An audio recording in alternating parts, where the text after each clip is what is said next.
तो हाय दोस्तों, जैसे कि मैं आपको कल बताया था स्वर वर्ण, क्या बताया था? स्वर वर्ण। और उसी का पार्ट 2 है व्यंजन वर्ण। क्या है? व्यंजन वर्ण।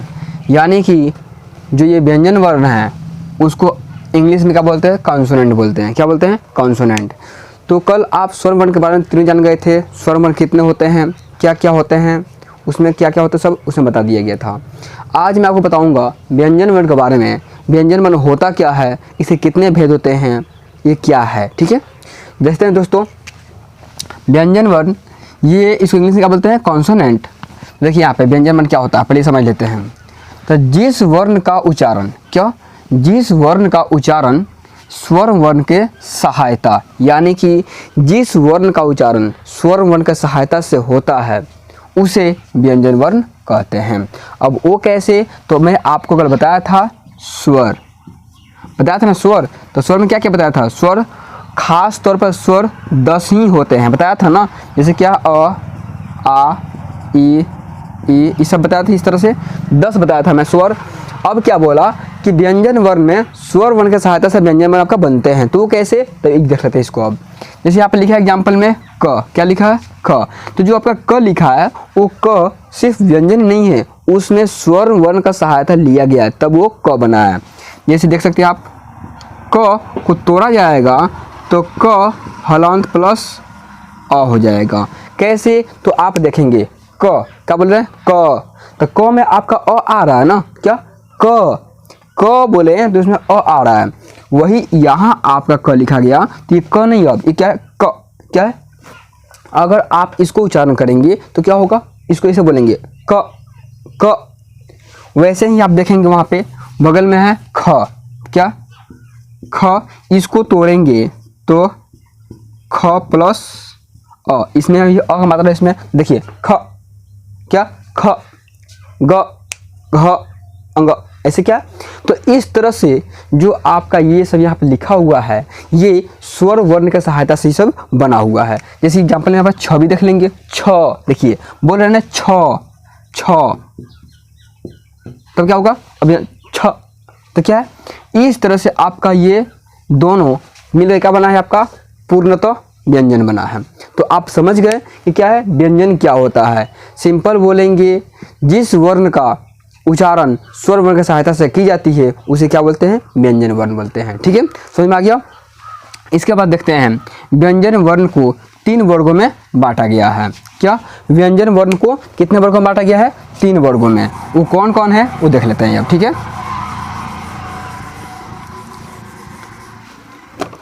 व्यंजन वर्ण कितने वर्ग में बांटा गया है? 3 वर्गों में। पहला कौन सा है? अस्पर्श व्यंजन। दूसरा कौन सा है? अंतः अष्ट व्यंजन। तीसरा कौन सा है? ऊष्म व्यंजन। क्या कोई पूछ सकता है आपसे कि व्यंजन वर्ण को कितने वर्गों में बांटा गया है? व्यंजन को कितने वर्गों में बांटा गया है? तो कितने वर्गों में? 3 वर्गों में। कौन कौन सा?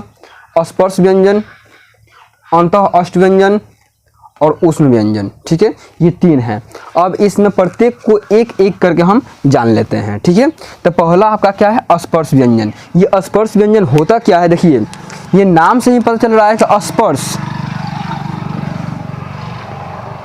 इसके नाम से पता चल जाएगा कि क्या होते हैं ये तो पता है व्यंजन होता क्या है। ठीक है, अब देखना स्पर्श व्यंजन क्या बोला है? स्पर्श, स्पर्श में क्या होता है? संपर्क, यानी क्या है? घर्षण करेगा, स्पर्श रहेगा वो। ठीक है, यानी कि वह व्यंजन जो क्या है? स्पर्श से बना हो। यानी वो कैसे? देखिए स्पर्श व्यंजन क्या होता है? जिस वर्ण का उच्चारण, क्या? जिस वर्ण का उच्चारण विशेष स्थान, क्या है? विशेष स्थान। कौन कौन सा? कंठ, तालु, मूर्धा, दांत और होठ।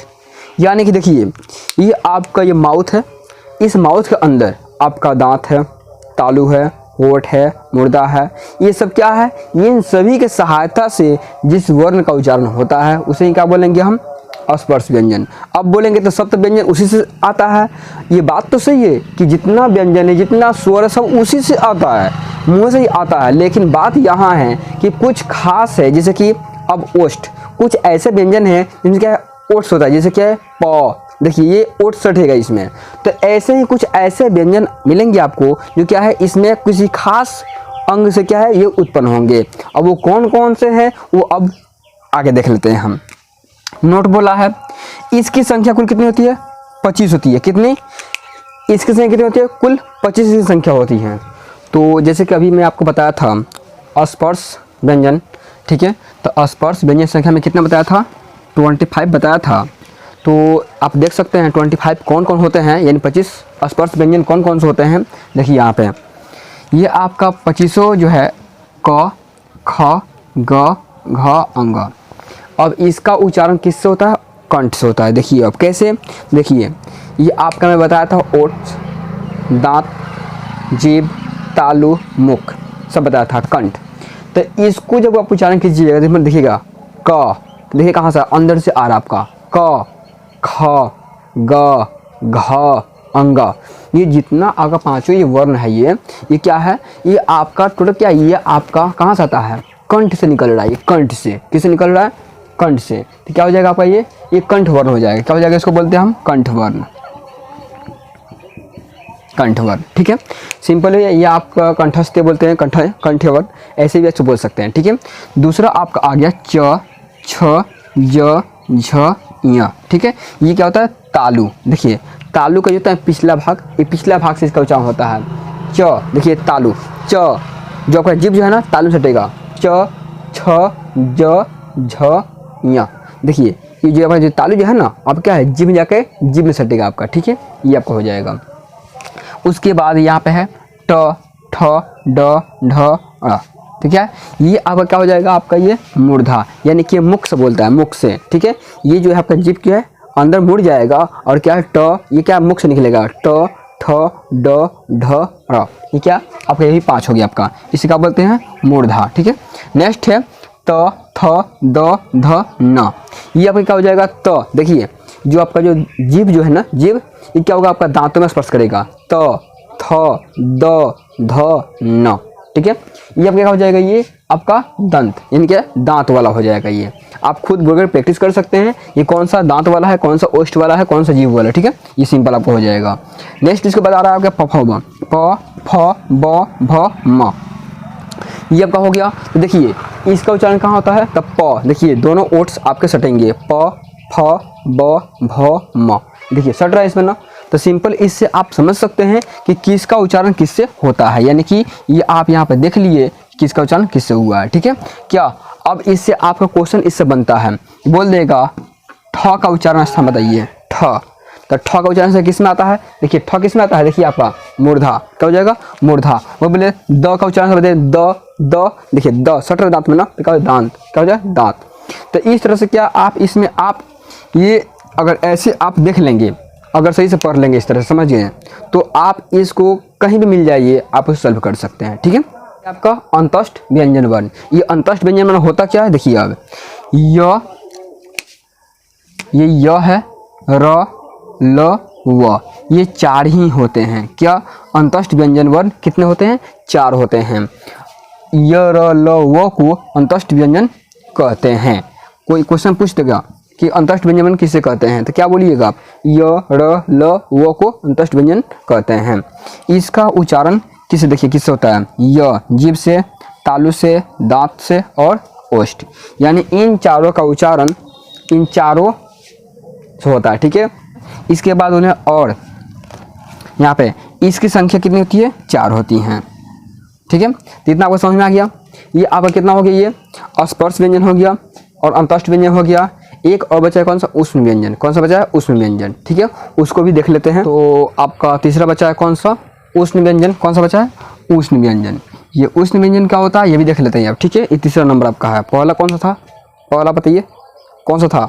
स्पर्श। दूसरा अंतस्थ व्यंजन, तीसरा ऊष्म व्यंजन, ठीक है।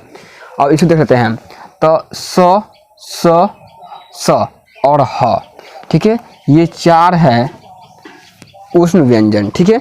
ये क्या है? ये 4 ही ऊष्म व्यंजन हैं को ऊष्म व्यंजन कहते हैं। अब यहाँ देखिए, अब यहाँ जो है हम लोग अपनी भाषा में इसको पढ़ते हैं कैसे?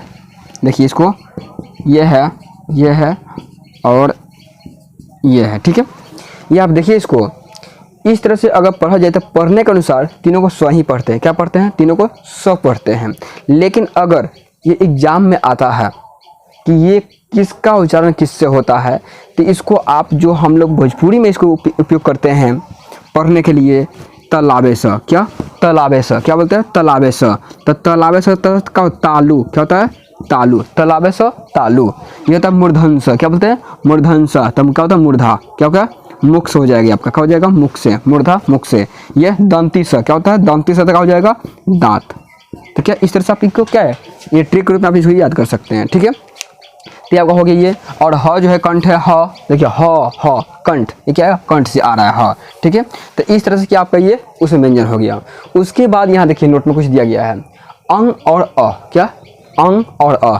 मैं आपको बताया था ना क्या कि स्वर कितने होते हैं 10 होते हैं, और उसमें क्या है लिखावट के अनुसार कितने हैं, लिखावट के अनुसार 13 होते हैं। और ये जो है 3 गो कहाँ गया, तो इसमें देखिए 2 गो इसमें आया हुआ है, कौन कौन सा अंग और अ, ये 2 है। देखिए नोट में अंग और अ को आयोगवाह कहते हैं, क्या कहते हैं आयोगवाह। अब इसको आयोगवाह क्या होता है, तो ये क्या है ये होता क्या है पर देखिए अब इसको आयोगवाह क्यों कहते हैं, तो क्योंकि यह लिखावट की दृष्टि से क्या है स्वर है, क्या है देखिए लिखावट की दृष्टि से, जैसे देखिए ये अंग है, क्या है अंग लिख दिए इसको हम, तो लिखावट दृष्टि से क्या हो गया आपका ये स्वर हो गया, स्वर कहलाएगा। देखिए अगर गिना जाए तो क्या है, अगर आप गिनेंगे तो क्या होगा, देखिए लिखिएगा आप, तो क्या लिखने में कितना होता है आपका 13 होता है स्वर ना, तो उसमें क्या इसको भी लिख देंगे उसमें आप, तो क्या हो जाएगा ये स्वर हो जाएगा। लेकिन उच्चारण के दृष्टि से क्या होता है ये व्यंजन होते हैं, क्या अगर इसको हम उच्चारण करें, देखिए अंग, क्या अंग, तो क्या है ये अ प्लस ये अनुस्वार मिलकर क्या बना है अंग बना है।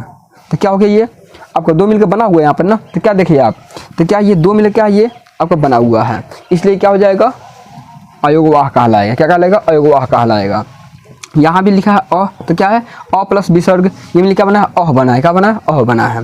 तो इस तरह से आप ध्यान रखिएगा, क्या क्वेश्चन पूछ देगा अयोगवाह वर्ण किसे कहते हैं या अयोगवाह कौन सा है, तो क्या है अंग और अ 2 ही होता है अयोगवाह, कौन कौन सा अंग और अ अयोगवाह होते हैं ये दोनों, ठीक है याद रखिएगा। तो मैं उम्मीद करता हूँ कि आपको व्यंजन वर्ण समझ में आ गया है। अगर नहीं समझ में आया हो तो आप कमेंट्स कीजिएगा, उस पर जो डाउट लगे उसको आप कमेंट्स करके पूछ सकते हैं। Okay thank you.